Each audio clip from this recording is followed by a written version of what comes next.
Yay. Got Sorry it. about that. I No, was you're good. Thank you, Karen. I was swear I was like just about to start it and then I got distracted with an email and I'm sorry. No, no, thank you for getting it started. So, yeah. I'm gonna switch you over and make you at least a host, okay? Okay. So you can share screens and things Okay. because I know you Yay. need to do that. Yes. I So am, you should be host now. yep, host with the most. All right. We'll get people to hop in here into the Zoom meeting. I'll give people just kind of a minute. This will be recorded too and put onto our YouTube page for Nebraska Museum Association afterwards. And so if you have any colleagues or anybody else that you want to share this with, please do so. Karen, how we usually will upload that next week or something like, I don't know how often it takes to get put up there. I yeah, usually I try to get it up within the following week. So Cool. So yeah, thanks for doing that, Karen. Okay, we'll go ahead and then I'll get started with things. That way we're kind of cooking along. I've got a few slides that I put together. So let me share screen. Okay, share screen. And then we are going to go with this, I think. Okay, give me a thumbs up if you're seeing what I'm looking at. Hey, awesome. Okay, so if any of you don't know me, my name is Micah Huyser. I'm currently the director at the Nebraska Prairie Museum. I am, what is it, representative for the South Central Nebraska area representative at the Nebraska Museum Association Board. And yeah, so I'm going to talk a little bit today about the Nebraska survey that we just kind of recently put out. We're also looking at some kind of personal project stuff that I've been working on. This is all a glimpse into the final overview of this survey. It's technically not fully due until the 18th. So this is take everything with a grain of salt, at least for this one. This is kind of a sneak peek preview for the final results and papers. So at the end, you'll be able to ask questions if anybody has any, and we'll go ahead and get started. Um, so this project really started back in, I want to say February and March. I was approached by about 3 different museums in the area that came out and they were asking just general museum questions and stuff like that. And it really made me think back to how many museums are out there? You know, do we actually know how many of the museums are throughout the state of Nebraska? And then my next biggest question is a lot of them came with some pretty big questions, and I gave them questions back like, hey, do you have bylaws? Do you know, are you a nonprofit? So like there are some really key important organizational questions that they had to go back and figure out. And so that then led me to start to look into a bigger picture of it. And so after I kind of started with that, I got connected with AAM and ASLH. They had conducted different surveys in 2022, and I had reached out for their data set. So specifically, what organizations did they survey and stuff like that. And what I found very interesting is they specifically only looked at 990s when they were conducting it. They did not actually send out a physical survey. And the ones that they did was such a minority compared to the rest of their data set. And so what I kind of came out of that with is they had a lot of duplicates and triplicates and stuff like that. And so it really skewed their results. For example, they identified 520, the ASLH survey identified 523 organizations in the state of Nebraska, which I was like, whoa. And so through working with Nebraska Museum Association, and then recently getting the list from the Nebraska State Historical Society Foundation, I used that as a cross-reference. But I also went in and every single one of the listings between all 4 of those organizations, I checked just Googling, making sure that they have a physical address. or the address that's listed on the tax listing and stuff like that is an actual physical address. And then I also referenced every single one of their 990s. So a lot of them, they didn't have a 990, or at least one that I could find. And so I kind of note that overall. So that's kind of where this project all started, and I'll do some comparisons. So right now we have over 50 people, organizations that have filled out the survey. My main goal was, 20 to 40%, which going back around, that would be probably closer to 60. I would like 80, but that's, I'm being realistic. For a first time survey, I think having over 50 is really great. And in my private searchings and everything, I've identified 293 organizations throughout the state of Nebraska, which is still a lot. Like that's definitely a big pool of organizations. And we have one in every single county, except for Gosper and Logan counties. At least, again, those are ones that I have found. So I have not found any in those two locations. Reach out to me if you know of any. And so the top three with the most number of organizations, top three counties, is Douglas, Lancaster, and Otoe.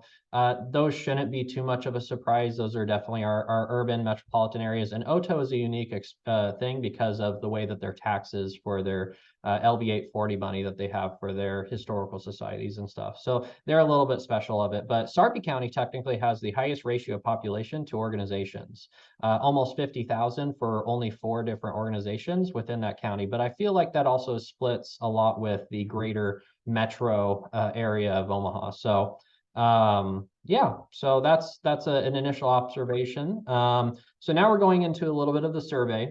82% surveyed said that they were a 501c3. Not really a big surprise to most.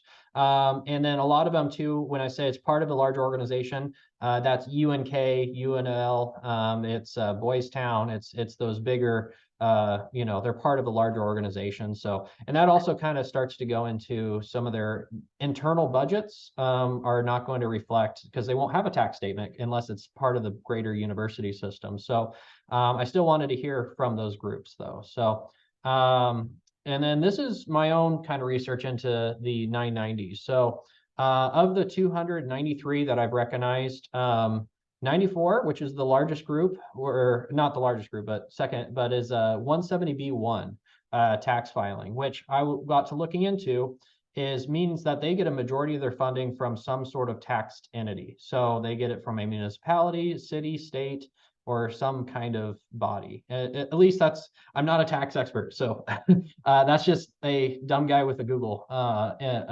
searching things. So the next one that was largest that I found too was 509A2s and 509A3s. That means that they get a majority of their income from a foundation or other tax or other nonprofit entity. And again, just from what I was searching, 18 I found was part of a larger organization, and I only found 10 that on their 990 listed them as a 501c3. Now, I'm not going back and saying all these people are wrong. I'm just saying when I was searching the 990s, this is the one that came in. So if we are doing, and then this is, I think, one of the more glaring thing that we really need to address is I have found 136 organizations that have zero nonprofit tax filing. And so that means they can't apply for grants. They can't really reach out to donors to have them be a tax write-off. And so we really, I think, need to educate some of these different organizations to try and make sure that they have a tax filing. So that's, I think, the biggest one as far as a glaring deal. But and I think too is just general education on the different tax filings. I think most people know what a 501c3 is, so that makes the most sense. Some of these other ones I think are good to know, especially if the organization falls within that, but I don't think it's critical as far as when it comes to paying taxes and all that fun jazz. So I just thought that was interesting. The survey, we identified 50% of the people that filled out the survey were historical societies.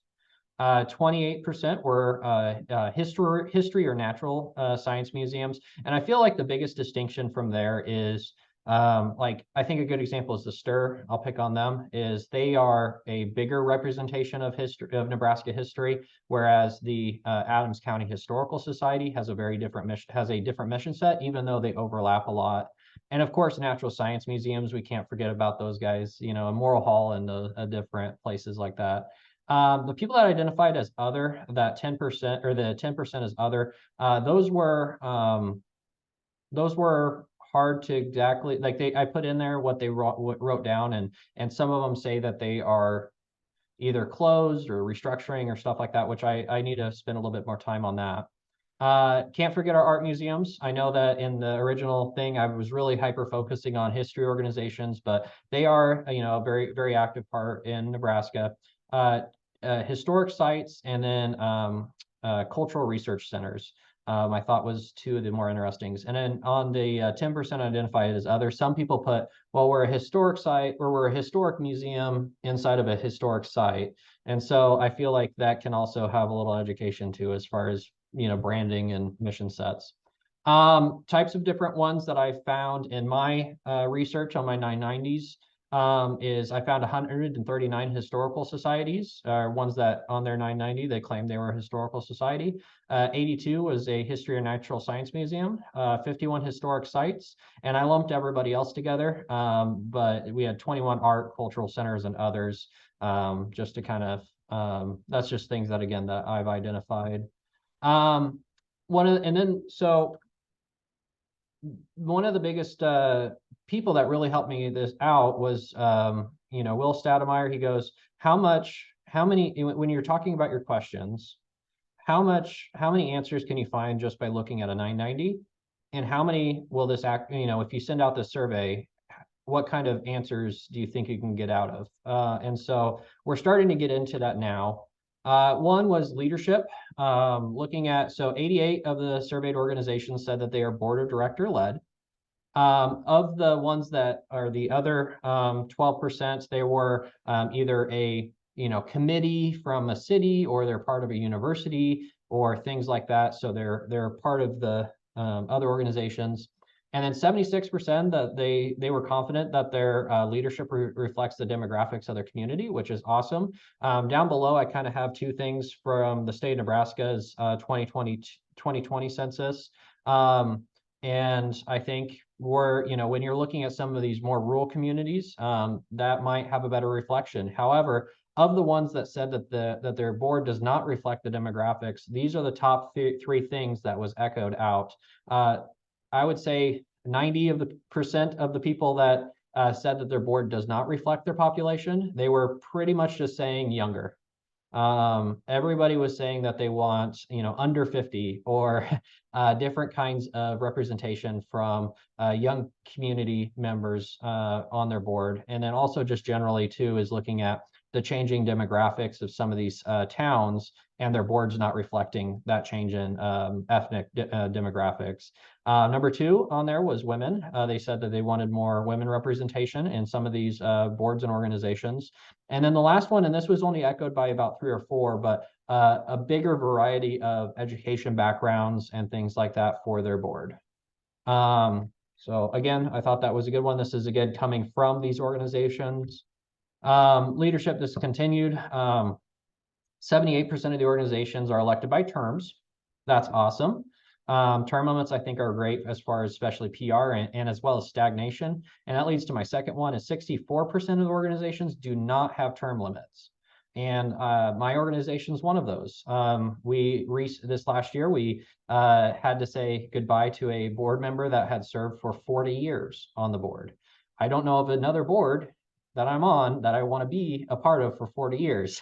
And so I think that term limits, while they're hard for some of these organizations to let go, I feel like that answers a lot of the young questions. If they have to let go, that means they have to find somebody else in their community. 98% of the organizations say that they've reviewed their bylaws in the last 5 years, which I think is amazing. Bylaws are one that is a cornerstone of the organization, and to have 98% of respondents say that they've went through them, that's awesome. So this one I thought was interesting too. they're both very close. So the first set here are full-time staff or salaried staff, and then the next set of questions were part-time. And there's literally 2% differences between either one of them. And I found that a lot of the organizations that don't have a full-time staff, they have no staff. And that's replicated in both of these. And so I'm not going to spend too much time on this one. It's just that when we go into the next slide, where we look at the types of people that are hired at these institutions, we can see they're high quality hires, they're high quality employees, because majority of them listed that they have a higher educations in some form or fashion. Especially look at the percentage of specialized ones to the museum field. So of the organizations that are able to hire staff and are able to hire salaried staff, they are hiring high quality candidates because they have specialized vocations. And the 47% in other, a lot of them listed they have a law degree or they have a marketing degree or different things like that. So other specializations just not reflected there. But again, majority, I would say, of what I was reading through replies were all secondary education, if not, PhD in some cases. So definitely of the people that are hired. And I think that this one here is looking at the different budgets of the organization. Sorry, they're small, but that's what Qualtrics could get to me. Is looking at this, I feel like there's a direct correspondent with how many employees, or if they can hire employees, corresponds directly with their operational budget. If they can't afford to pay people, they can't afford to have people. And so, especially when we're looking at the quality of the employees that are coming out here, they're going to need salaries to sustain that quality employee. And so I found that 56% of organizations that are surveyed make less than 100,000 a year. And of those organizations, you have to think, if you're trying to keep the lights on, it's going to be really hard to also have a employee salary put into that as well. And I think everybody else can agree with me that the benefits in this kind of vocation don't really match up either as far as compensation. So, but yeah, looking at the budgets, I was surprised to see there's definitely a few organizations that are in the multi-million dollars. When I was reviewing the 990s, I was really surprised to see, organizations like the Durham or, and stuff like that, as they've got a lot of operating budgets and stuff like that. So, and those are the organizations that said they had 77 employees, 47 employees, stuff like that. So there is a direct correlation there as well. This one here too, I thought was interesting. So the green lines are yes, the blue lines are no to the following questions. And this is looking at whether or not they receive annual funding from the following sources. So I think municipality, county levy, and lodging taxes are one of, I think, the more sustainable methods for funding. I was really surprised. I thought there would be some other taxes in there, such as LB 840. And again, the only one that said yes was Otoe County people. So I was really surprised to see that wasn't higher. Here in Phelps County, our entire development, Phelps County Development Corporation is entirely funded by LB 840 money. They've got 4 or 5 employees, and they're doing quite well. So I think that was one that I think if we saw it higher, that might make a difference. One that I was surprised that was really higher was foundation and grants. To me, grants are usually fairly difficult to apply for if you have a smaller operational budget, because they usually require 50% funding or more to fund different projects, and they typically don't fund employees or anything like that either. And so I was really kind of curious to reach out further and find out what types of grants those organizations are applying for, and figuring out how those kind of mesh together. Internal fundraising and donations blows everything else out of the park. That is one that I think is critical for every museum to have to do. and especially when we have economies like the ebbs and flows, donations and internal fundraising is critical. So yeah, so I think these two slides, I think, work together pretty well. Visitors. And so when we're looking into advocacy, especially in the museum world, this is a good point to make sure that we're cheering and we're making sure it's very loud and heard. Is 92% of the organizations track visitor numbers. And so this is an amazing data set. This is, I think, an untapped data set that we can then show to the Nebraska tourism board and different organizations like that to say we have, and this is, again, I only had 50 people, 50 organizations that we have heard from, and they said, and when I added up all of what they reported, and again, these are self-reported numbers from what they tracked, it was almost 500,000 people.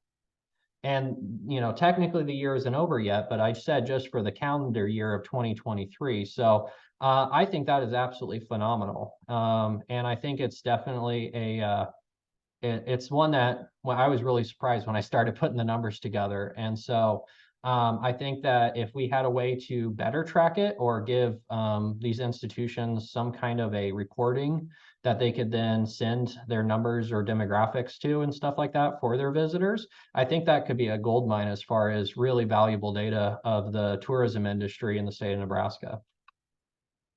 Hours and operations. This one I was and wasn't surprised by. 56% said they were open year round, which is awesome.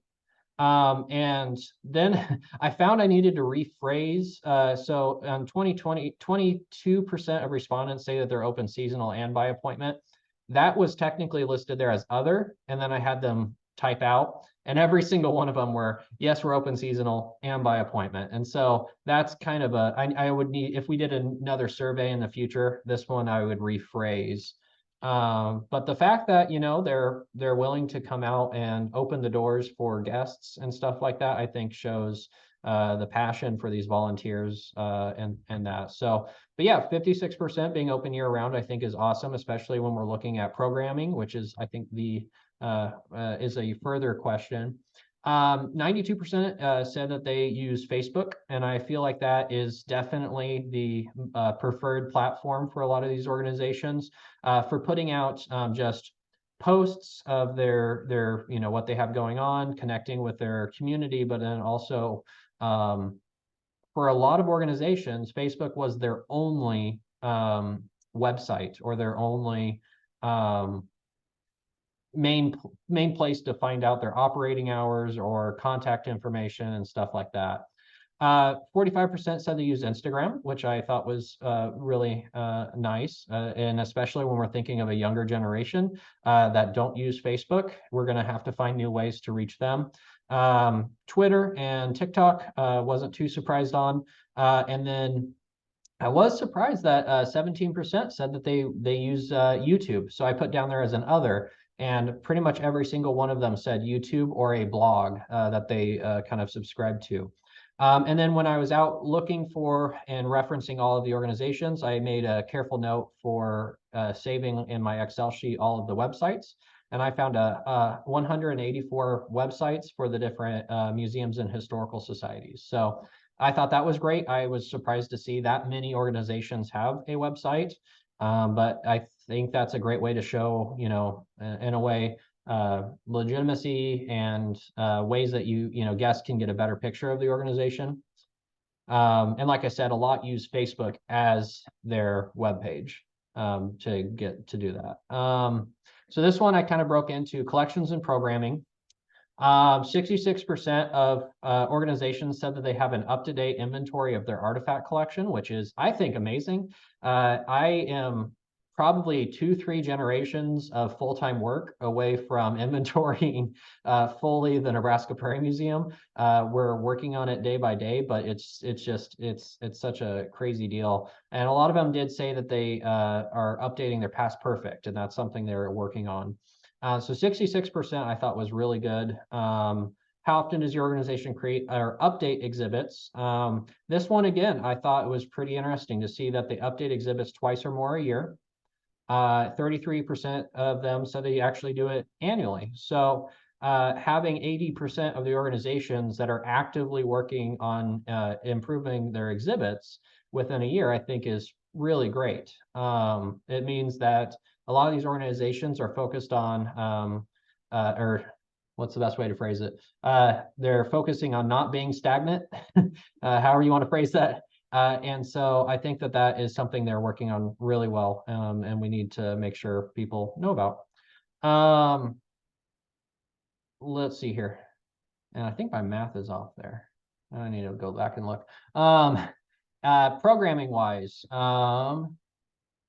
admit. Programming, 40% said that they host a monthly program. I know Mary's in the chat for humanities. I'm wondering how many, I'd love to see how many you guys send out from Humanities Nebraska per year, and how many, how does that work out and to these different museums. There'll be something to collaborate on for the next survey, I think would be awesome. 33% said they host it quarterly or biannually. And then 15% host an annual program. And I didn't go into specifics of the types of programs. I know, for example, Harlan County Historical Society, they partner with their community for their Applejack Festival, and that's their one, they're open for the day. So it's like, when I say programming, I'm not going into, is this a speaker, or is this a community event or a competition or things like, is it just a free day at the museum? Like, I didn't go into specifics, and I think if we did a one in the future, we can maybe get some better ideas for questions on that one. And then these next two slides are my favorite. I also feel like it's the most important and a glimpse into these organizations. What do they want? The one thing that they most commonly answered was spending money on building repairs. A lot of organizations, because they lack fundings for their operational budget, they have to let things go or let things deteriorate, especially when it comes to the building and grounds. 23% said they'd like to hire additional staff. Again, that's going back to, the people that are interested in working in the museum field are really high quality candidates. However, you also have to afford those high quality candidates. So hiring additional staff and help is the number two. 15% said they would, work on exhibits. Another 15 would said that they would work on preserving artifacts. And yeah. I think this one is really great, because then, when we're thinking about building grants or things like that, this is what they're wanting to help fund. And I didn't go into super big specifics, but I also asked them a lot on, in the next question down, what is your board's or organization strategic plan that they would like to accomplish next? And so a lot of them were saying that they wanted to reach out to donors and build better connection with their donors. And a lot of them they were almost like phrased in a way that they want to be recognized by their community. They want to feel like their community is a part of the museum, and that the museum is a part of their community. And they want to build and strengthen those relationships there. And a lot of them echoed, community outreach, or, trying to get kids into the building, or trying to get people to visit the museum. And so I feel like that one was echoed by a lot of people from the individual responses. And then, of course, a lot of them were more into just, we're going to advance the mission, and a little bit more generic. But I think it had some cool notes. And so I wanted to thank everybody for going through and listening to this snapshot. Like I said, I'm not speaking with super big authority, because again, we still have until the 18th to get the final numbers in. I just wanted to, the way that the monthly musings laid out for December, I wanted to get to get this out there. And yeah, I would love to hear if anybody has any questions or any ideas or comments, or want me to go back to another slide. Yes. Micah, of the 500 organizations that the Nebraska State Historical Society sent you, probably 200 of them were libraries. It looks like you did not include libraries in this survey. Can you talk about that a little bit? Yeah, and so the 500 that I was referencing was specifically to the AASLH survey, and they had looked just at museums and historical societies, but their main issue is they use two different like websites that scrubbed for the 990 data, and they put those two data sets together, and they didn't have the manual review to go and delete duplicates. And so what I found with their specific survey, it was like the archway of the Great Plains, the Great Plains Archway, the Kearney Oh, yeah. Archway, the archway of like, and so Right. that's where it started, was looking at that data Mhm. set. The Nebraska State Historical Society Foundation that we had sent for Nebraska Museum Association, I just went and looked through that and just confirmed whether or not I had recognized it in my 293. And yes, I did see a lot of libraries on there, and I wanted to kind of focus this into this. So no, the 500 number wasn't from the Nebraska State Historical Society Foundation list. Got it. Yeah. Okay, but I'm curious because we have found in our granting, our statewide grant program, that libraries hold the historical collections of a lot of these small towns. Mhm. So would you consider using libraries in a future survey? Because I think some of them could give you quite a bit of information. Yeah, and that kind of goes further into whether or not genealogy societies and things like that also Yes. constituted. And this Good is the point. great thing with history. There's a big gray area with a lot of it. I really wanted to focus on, historical organizations, but that leaves out children's museums and art museums, and Good so point. I needed to cut somewhere, and so I tried to Mhm. make sure that that it kept within the Nebraska Museum Association's mission, but I also wanted to have some sort of a collective overview for the most part. And so, yeah, if we did do it in the future, I would think, including libraries or having a specific survey aimed at libraries to get a better idea of what they have. And so, yeah, good question, Sue. Right. Thanks. That answers my question. Thanks, Micah. Mhm.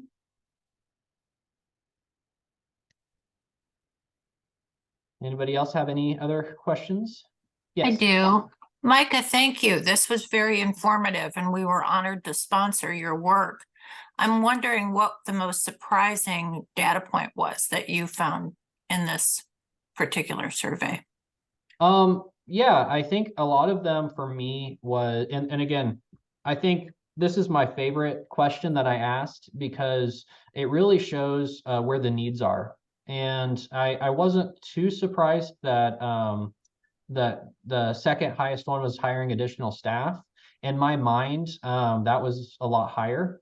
I was really surprised to see how many that 29% said their number one thing they would spend money on is building repairs. Mhm. To me, if you don't have staff, you can't really make connections to the contractors or things like that. But I also find that like a lot of these smaller organizations, they just can't afford a new roof and they really need one, or they can't afford new windows. Down at Harlan County Historical Society, I visited them, and they had their windows busted out with from hail. And so they just put plexi on the inside just to kind of keep rainwater from coming into their exhibit area. And so that's something that they really need. And so that's that one. I was really, I love to ask like, hey, what's your wish list? Because I feel like that gets a better step inside of the organization. Um, Otherwise, let's see here. I was really surprised by the visitor number. That was one that we really can't get from a 990, is showing, is your mission is to bring people into your organization to share the history. Well, how many people are you sharing that message with? And so I was really, really impressed. And that, again, that's only 50 organizations that really have responded to the survey. So if we did all 293, I feel like it would be a lot higher as well. Can I ask a question about your visitation numbers? To Mhm. me, they would seem a bit skewed if just or the majority of larger museums participated in this survey. Mm-hmm. And that's where looking at the specific data sets, there's a lot of them were in the 400s, 600s, less than 2000. And so I would say that would be the majority, but again, they all Mhm. add up. And that's what I think is kind of important as well. We here at the Nebraska Prairie Museum, we usually track three main things. We track the number of people coming in. we track their state and city, mainly because we break it down into 3 demographics. One is out of state, and then the other one is central Nebraska or regional, and then the third one is the rest of the state. Because we like to know how many people from Lincoln and Omaha versus how many people that are in our own community. And so that's something that we do. And I think if we, and again, if we had a way to almost have like a ticker or a universal like sign-in thing where like kind of like similar to the Nebraska passport where you have a checkoff, something like that, I think would be a lot of really cool data. So I think there's an opportunity there. I haven't thought too much more on it, but yeah, I think there's some cool ideas. We're going to try using a QR code to track visitors out at Walk to the Rock this year. And we're excited about that. But I wanted to get back to the question about building repairs, that was one of the major wish list items, if not the major wish list item. And in this early spring, I had a couple of calls from sites about insurance. They were saying that the insurance rates were skyrocketing. This was a challenging expense for them. And I've kind of been out of the loop since those conversations. Has the NMA been able to identify an insurance company that may be able to help, say, like with windows being blown out or something? The Nebraska Museum Association hasn't. We did have a monthly musing a couple of months back. I think would be on our YouTube page. And Karen, I think after this, she can maybe email me that and I can send that to you, Leslie, a link to that YouTube page. Otherwise, I think we have had some people that were saying with insurance, but that is, if your organization goes bankrupt because they can't afford the premiums, then you can't afford the insurance. And so my board made the option to utilize whatever we were paying with the premium plus a kind of matched down payment type of a deal to a money market savings account type of a deal that will have grow until it reaches a certain number. But we found that the premium was doubling year after year for about 3 years in a row until it was 27,000 a year. Yeah. And they didn't cover a cent with our flood. They didn't cover a cent with some other claims that we had. And so when they don't actually provide the product, my board we opted to that, but not every organization even has that extra funding in their operational expenses to start that up. And then also you have the risk early on until that fund gets to full maturity, you're at risk.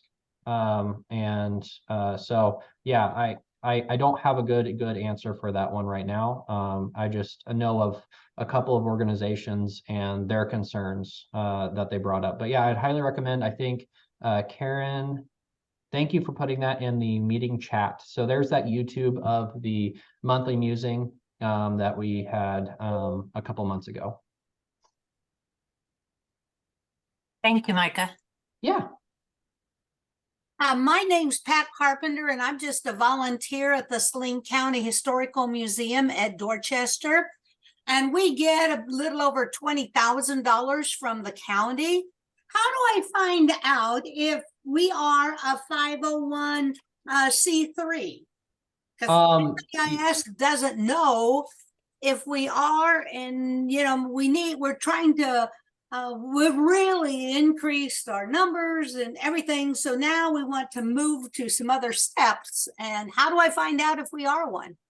One, congratulations. I'm glad that you guys are going through those steps. And it sounds like you guys are moving and grooving. So that sounds really exciting. The one that I would reach out to, you can Google nonprofit 990 search or things like that. There was about 3 or 4 websites that I found, and I settled into only using one because it was the most consistent. But you can type in the organizations, and this is again, it's not the name of the museum, but it's the name of the organization. So for me, if I put in Nebraska Prairie Museum, nothing would come up. I had to put in Phelps County Historical Society because that's what the tax name of the organization is. So you want to make sure you put the tax name of the organization and type that in. And if it shows up 0 results, your next best bet is to reach out to the state of Nebraska nonprofit people.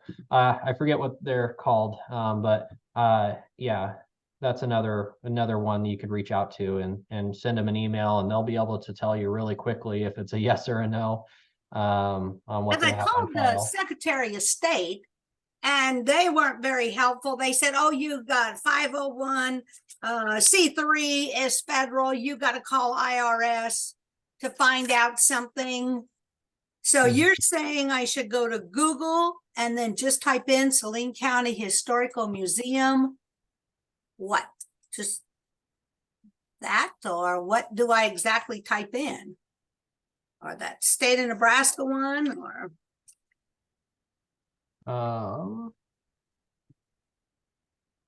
You want to have, okay, so I'm going to put here in the chat, this is the IRS's, well, that I couldn't even, I mean, I was on there for 30 minutes and there's no real person, and right. which So category are you in? And I mean, it was a waste of time. the link that's in the chat right now, the app irs.gov, that one will allow you to search for a tax exempt organization. You can enter the city and the state and the country. You, of course, you wouldn't know your EIN number right now, but it should I work. know our EN, I know that number, that Okay. 47 number. So I know that we've got that. Okay, well, then yeah, it would be able to find you, and it would be able to find the last tax filing. So good luck. Yeah, that's exciting. So hopefully that you'll be able to have that work for you. I know I've been able to search and double check a couple of the tax filings for the other organizations using the IRS's app there. So yeah. And what about that state of Nebraska nonprofit? What's the official name of it? Oh,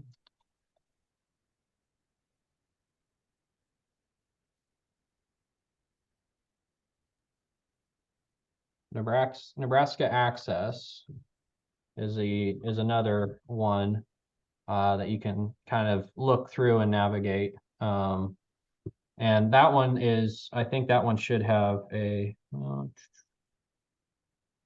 no, that's not the right one. I'll have to spend some more time looking that one up.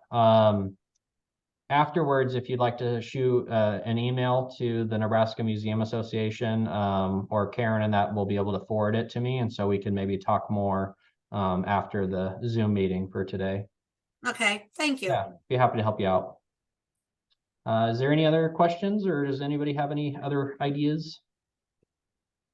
You did a very good job on the survey, how it was well written. So many surveys are so poorly written that nobody really wants to fill them out, and they're only just yes and no's. And really, yeah, you can tell you put some time in it, and it's not the first one you've done. Yeah, well, a huge shout out to all of the people I've had look at it and give me some good pointers on those questions. So yes, no, it was a team effort, that's for sure. So a lot of eyes looked through it. So thank you. Like I said, I don't know if I want to make this an annual survey. You know, you can get survey fatigue, but I kind of want my next stages. So after today's programming and that, after the 18th, I'm going to spend some time and putting together a nice polished looking PDF flyer, and we'll be emailing that out to everybody to look through and hopefully share. That's my ultimate goal with this, is that we can pick out a couple of those cool numbers and use those as talking points. We can use those as things to share on our social media, things like that. And then after that point, my next stage I really want to start doing is looking into more specifics. Some of these more organizations we haven't heard from that I'd love to get a better idea through, and just kind of get a better idea going forward. And maybe, you know, if we do another survey, we could do like Sue was suggesting, and maybe targeting libraries or having it be a wider scope for different organizations. Yeah, Micah, I'll add my thanks for all this good information, and I made some notes of things that we might look at in our granting, hopefully, that might make our grants more accessible to more historical societies and museums. Because I think it's interesting, you know, you got a great response to the survey, but you know, there are a vast number of probably mostly smaller organizations that don't have the capacity to respond to the survey or to apply for grants or a lot of things. So appreciate your doing this. Yeah, thank you. Thank you. Yeah. I hope that we can, you know, keep this as maybe like, I'm going to make sure that this core data set and my master list and everything like that, that I've put way too much time into.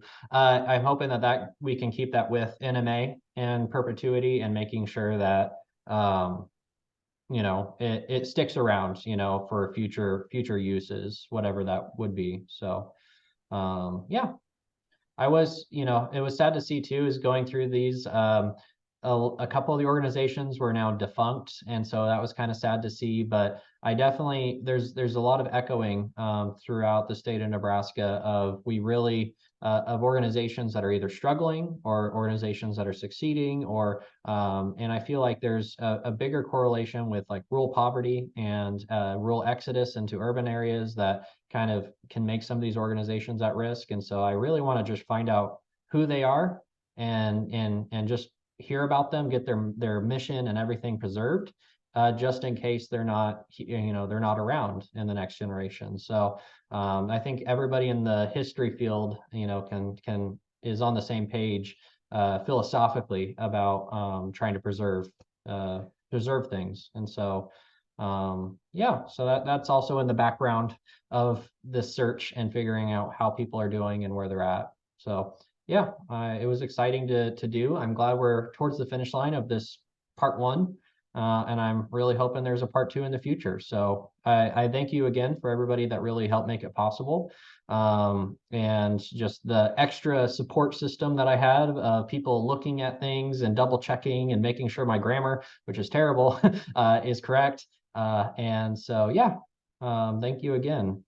And then so that's all that I have, I think, for this program. Please reach out to us if you have any ideas or questions or anything like that. I'm happy to correspond with anybody. And people like Pat, I'm happy to kind of help and talk to you afterwards if you have any other questions or troubles. And outside of that, I think that's all we have for this presentation, unless anybody has any other big questions. I just have a couple of announcements.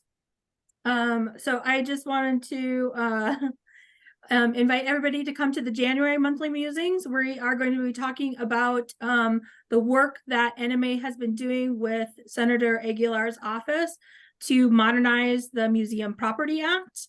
We hope that we are going to bring that up to the legislature this year and work. It's going to be very beneficial to museums to help modernize it and really benefit the small museums so that they can have better intellectual control over their collections and abandoned properties in their collections. This has been a kind of an ongoing project for over a year and a half now, and we are excited to see it actually go to the legislature now. And we're really happy to be working with Senator Aguilar. So please join us in January to see, to learn more about how we're modernizing it and the benefits that'll be happening. One of the examples is the current Museum Property Act says that you have to advertise in your local paper for 3 consecutive weeks. Well, a lot of these small towns were like Micah was saying, we have a museum in every county except for 2, but there's not newspapers in every small town. So it makes it almost impossible for these small museums to follow the Museum Property Act if there's no no newspaper anymore.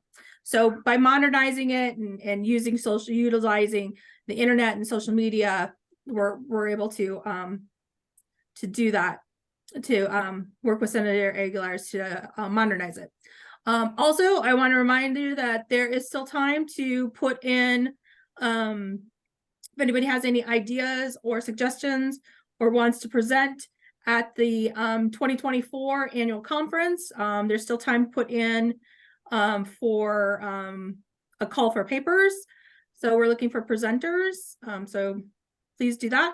The conference is going to be April 8th and 9th at Stir Museum. And I have seen the tentative schedule and it is going to be phenomenal.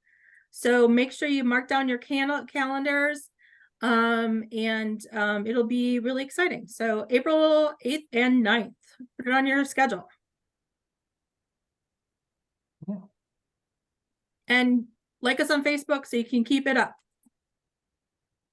Thank you, Keep up Karen. with us. Thanks for putting the Zoom meetings together for our monthly musings. Yeah.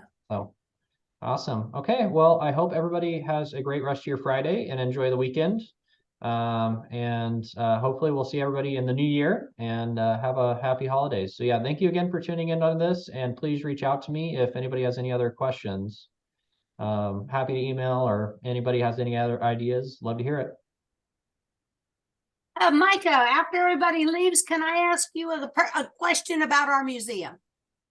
Yeah, so the Pat Carpin York at That's gmail.com. mine, yeah. But yeah, my question is, what does that 47 number mean? Because we've got it, and anybody I ask on the board doesn't know. What's the advantage of having that? Yep. And So the long and the short, so the EIN number is kind of like a social security number, but for the organization. So it is very important. Okay. And it's one that you will need because it will identify the organization and for tax filings, but a lot of times grants will require that number. So you want to make sure you keep it in a safe location that you're able to keep, you don't want to forget it. It's a big, long, it's like trying to replace a social security number. It's a big, long project to get that number replaced. Okay, I know we have a lady who, because I'm not on the board, I'm just a volunteer, and she does apply for grants, so she uses the number, but nobody really knows on any of that. So anyhow, okay, so that's what I need to know. Okay, so then I met you at the Columbus meeting, and I had your number, but I don't remember where it's at easily now. What would be your email or a way to contact you if I get stuck after contacting all these websites? Yeah, so if that email is good, that Pat Carpenter York at gmail.com, I'll just email that right now. And you'll have make sure my contact information's in with that. Okay. Yeah, I enjoyed this meeting and I enjoyed the survey, and I had it like 2/3 done, but I didn't finish it. So I'm going to go back and start again, and because I'm going, I need to know more information before I fill the survey out. Yeah. Well,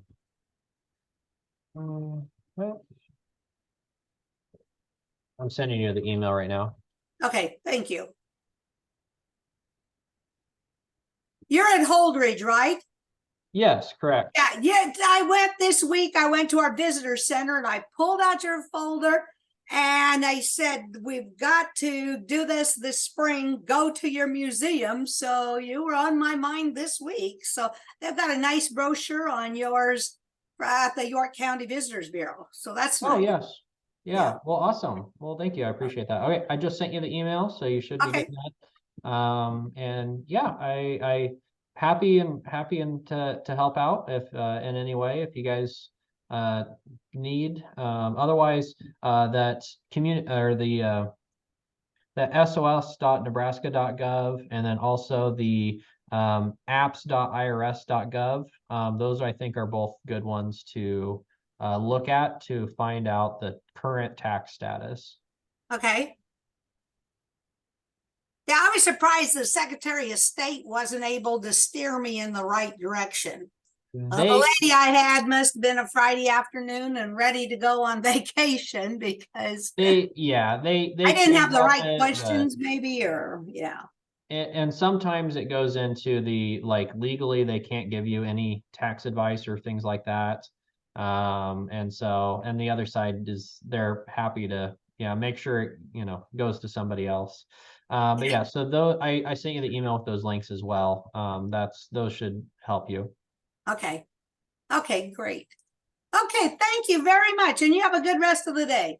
Yeah, you too. Thank you. Okay. Take care. Goodbye.